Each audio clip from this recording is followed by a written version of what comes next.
Okay, folks, in this Edexcel higher tier paper 3 question, we are given that or told that ax to the power of 6 in brackets all to the power of 1 over n is equal to 7x cubed.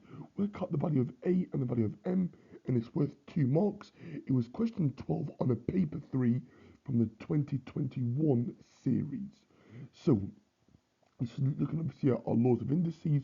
So here I can split this up into a to the power of 1 over n multiplied by x to the power of 6 in brackets to the power of 1 over n. That's going to be equal to, guys, 7x cubed, or 7 times x cubed, you could say. What next? Well, I can simplify this part, okay? So I've got a to the power of 1 over n multiplied by, here I've got a base to a power raised to another power. Here I can multiply the powers, okay, so it's x to the power of 6 over n, so 6 times 1 over n, if you're wondering, okay, write it as 6 over 1, if it helps you, 6 times 1 is 6, and then 1 times n is equal to 7, and I'm going to write it as times by x cubed, so we can see. I can now start comparing coefficients on the left hand side and the right hand side, because if they're equal, guys, it means x to the power of 6 over n, okay, has to equal to x cubed, right? And also a to the power of 1 over n, okay, which is our constant, is equal to 7. Okay, so here, if the base is going to be x, we're going to have 6 over n is equal to 3.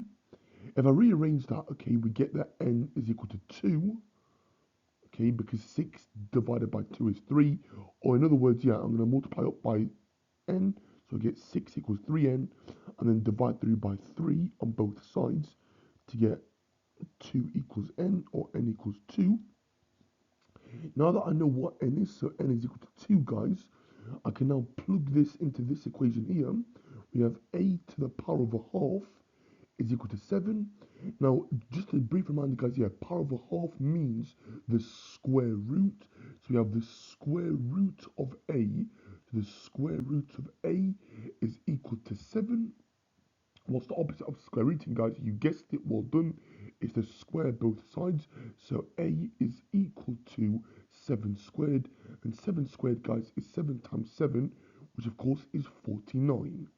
So a is equal to 49 and n is equal to 2. Okay, definitely a bit harsh, I would say, yeah, for Edexcel, yeah, for only 2 marks, unfortunately, but it's 1 mark for each correct answer. Okay, but yeah, if you're aiming for a grade 8 or 9, okay, you want to be getting these questions right, or even grade 7, okay, or even, yeah, grades 4, 5, 6 and higher as well, okay, but yeah, this is aimed at more, yeah, for grade 9 students, yeah, to obviously pick up those marks, okay, because it's more 2 marks here, because it's trying to test those students here that are trying to aim for the top grades, okay, not to drop marks on questions like this, because this is a nasty question, I would say. Okay, this is definitely a grade 7 topic, okay, because yes, at first glance it doesn't look too difficult, okay, but there's so many ways that you can make like a little mistake. But it's about taking your time, comparing coefficients, and then forming and solving equations involving powers and indices. Thank you.